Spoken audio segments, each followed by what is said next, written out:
Time now for sports on 104.7 The Cave.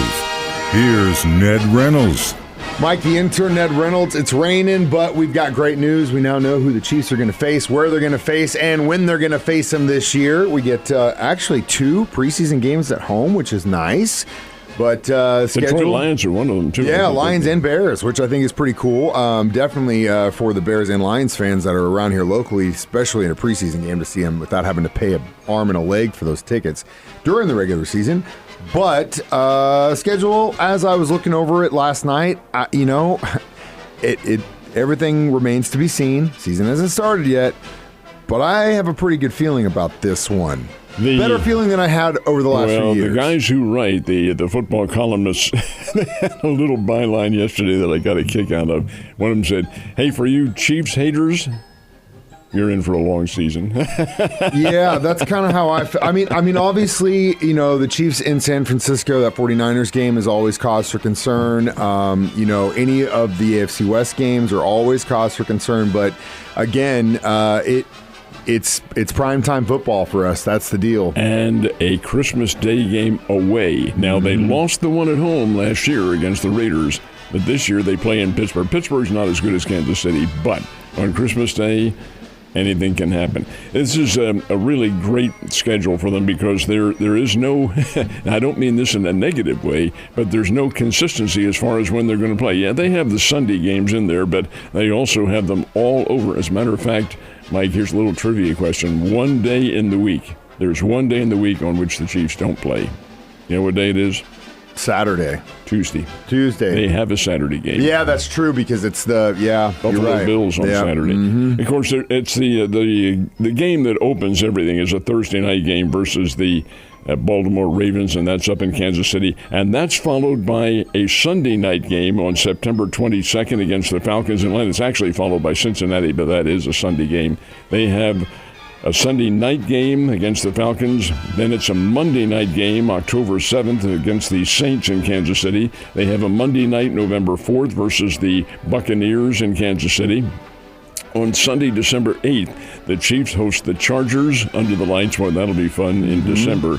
And the Chiefs will play on Christmas Day in Pittsburgh against the Pittsburgh Steelers. And then there's a Saturday game. There's also a Black Friday game. Now, this is the day after Thanksgiving, and this is one in which the NFL had as an experiment last year. Worked out pretty well this year. Let's put the Chiefs in there because they always work out well. And it'll be the Chiefs and the Raiders, and I believe it's all in Las Vegas on Black Friday. But be that as it may, they are all over the map. Flip them. Chiefs are in Vegas the weekend of Halloween, and then Black Friday will be Kansas City, which is great because I will definitely be there for that one because I'll already be up there having turkey with Mom. But the other thing I always like to look at, too, is, and this is crucial, is where that bye week falls.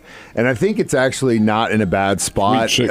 Because we've got that Monday night game on the 7th, and then we really have a long time between the 7th and the 20th. But there is also one in which there's a very short time, Saturday and Wednesday, I believe it is. That's going to be a quick turnaround. I hope one day, Roger, if you're listening, just give these guys one more week during the season. Come on. What's going to hurt? Take away one of the preseason games and give them one more week.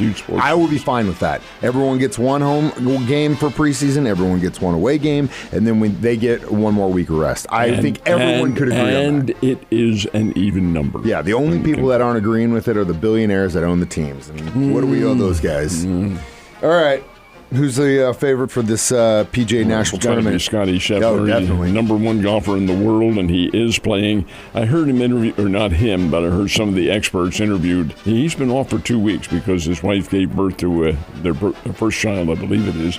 And they said, does this 2-week layoff hurt? No, not at all. He's not lost his rhythm. Now, if it were a month or something like that, yes. But not this one. So Scheffler goes in. He plays later this afternoon, assuming they get everything in over at Valhalla in Louisville.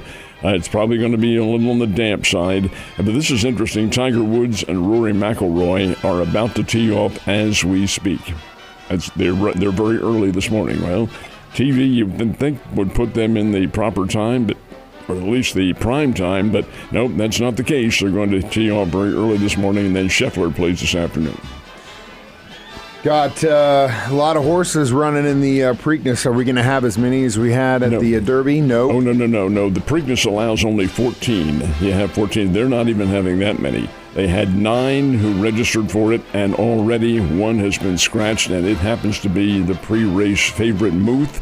That horse was scratched because of a persistent fever, and the trainer said, hey, the horse, we're not going to put him in any danger at all. So they scratched him. It'll be a field of 8 that runs for the Black-Eyed Susans, and that'll be Saturday. That's the second jewel in racing's Triple Crown. They run at Pimlico in Baltimore. It's a big deal.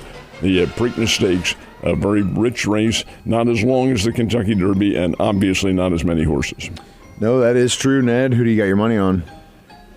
The Weekend. I'm betting on The Weekend. The Weekend. That's a great name for a horse, Ned. What did the Cardinals do last night? Well, they were going for a sweep, and they did not get it against the Los Angeles Angels. For the second straight game, the Angels came out firing. Now, in all honesty, Mike, the Angels are not very good. They're very young, and they're missing all their star players. Still, in consecutive games, they've taken a 4-0 lead on the Cardinals. Now, 2 nights ago, the Cardinals came back and won big. Last night, a little bit too much. Angels win 7-2, and it was Lance Lynn who was sent to the showers early by Los Angeles in this one. So that series, or the road series, is now complete for this particular scheme, and now the Cardinals come home and take on the Boston Red Sox, and that will be this weekend up at Busch Stadium in St. Louis. But the final was 7-2. The Angels get the win. Royals didn't really fare as well in their series with the Mariners either, did they? Same score as the night before. They lose to Seattle by a score of 4-2. And this time a kid named Brian Wu held the Royals in total check in this game. He was nothing short of outstanding. Wu's a kid who's been around now for a couple of years, did extremely well and held Kansas City at bay. And that's saying something because the Royals are pretty good, folks, but they do lose 4-2 to Seattle. Now, the Springfield Cardinals got blasted by the Midland Rockhounds 12-6. Edwin Nunez got the start for Springfield, and Trent Baker, and both of them were hit very hard yesterday. Did get the game in last night, of course. It was dry. Play again tonight. They play again on Saturday evening, and then Sunday afternoon. I might throw in that Sunday afternoon's game is on TV. Will happen on KYCW 15. And if that wasn't enough, we still have the playoffs in basketball and hockey. Oh, they're ongoing. Oh, yeah. This is like a continuing soap opera on TV. You've always got something to watch right now, that's for sure. Boston Celtics eliminated the Cleveland Cavaliers last night. They beat Cleveland. Well, they eliminated them by the score, obviously, but they routed them in the game as well. And indeed, the Boston Celtics win that series 4-1. 113-98 was the final in this one.